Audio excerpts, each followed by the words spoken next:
को बाहर करके डायरेक्ट एथरे ऐड कर दवा चर्बी।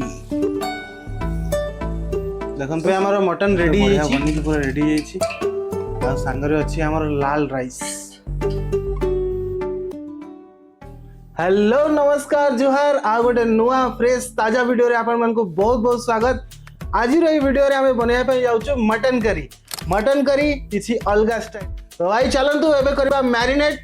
या ताजा ताजा मटन आसी छी हमर पितल रो हांडी नि आइची। मटन को गोटे गोटे पकई दवा को मैरिनेट करबा किछि अलगा प्रकार स्टाइल रे हैला। एटा प्राय राजस्थान साइड रे बने गोटे ऑथेंटिक डिश तांकर मटन करी याकू जंगली मांस कहती साइड रे। तो आज आम जंगली मांस बनाऊचु। बस मटन एबे ऐड हो जाइए। एबे आम पाखरे अच्छी ये देखंतु अमूल छाछ एटा होची बटर मिल्क इंग्लिश रे कहती याकू। तो एबे याकू इथरे पके दवा। याकू एबे गोटे घंटा पई छाड़ी दवा। एबे हमर गोटे घंटा हे सारची आउ एडी हम मटन देखंतु गोटे घंटा पर केन देखा जाउछ। एबे हमर काठ चुली रेडी हो गलानी। देखंतु काठ चुली ऊपरे हमर पितल रो डिश गोटे रखा आइची। एबे इथरे हमें सोरिष तेल ऐड कर दवा। सोरिष तेल को भलो भाबरे पूरा गरम हुआ पई दवा। तापर इथरे प्याज ऐड करिया। एबे इथरे प्याज पके दवा। एबे कटा हिथवा लंका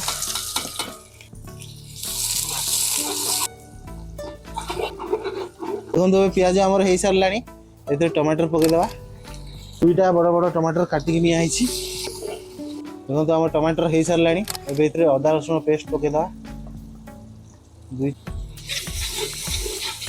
भल भाव 2 ରୁ 5 मिनट पूरा कषा। तापर बाकी मसला सब ऐड करी लास्ट रे मटन ऐड करवा।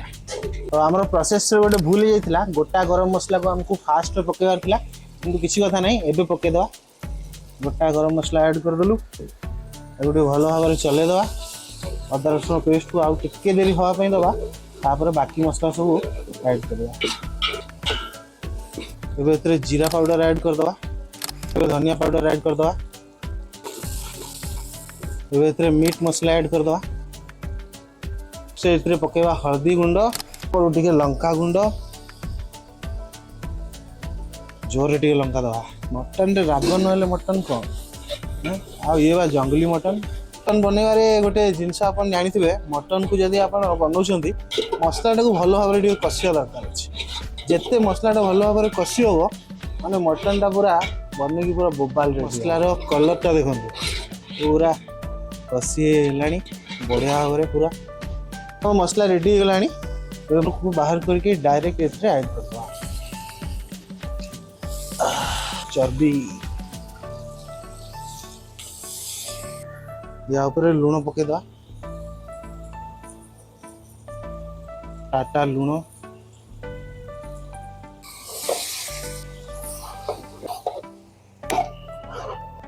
याकू घोड़े दवा किछि डेरी।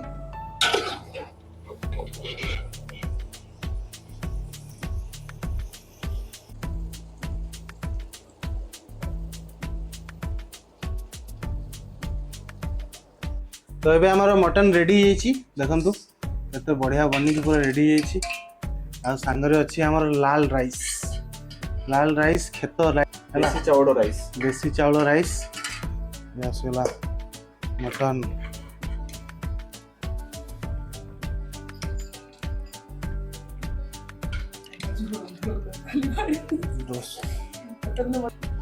मटन